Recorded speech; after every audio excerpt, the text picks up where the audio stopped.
কোন দোয়াটি পড়লে কিয়ামতের দিন মহান আল্লাহ নিজে ওই বান্দাকে সন্তুষ্ট করার দায়িত্ব নেবেন?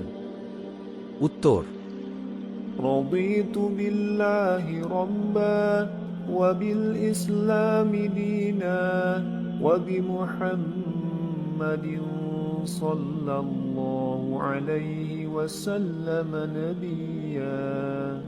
অর্থাৎ, আমি আল্লাহকে প্রতিপালক হিসেবে, ইসলামকে দ্বীন হিসেবে এবং মুহাম্মদ সাল্লাল্লাহু আলাইহি ওয়াসাল্লামকে নবী হিসেবে পেয়ে সন্তুষ্ট। সুনানে আবু দাউদ, হাদিস 5072।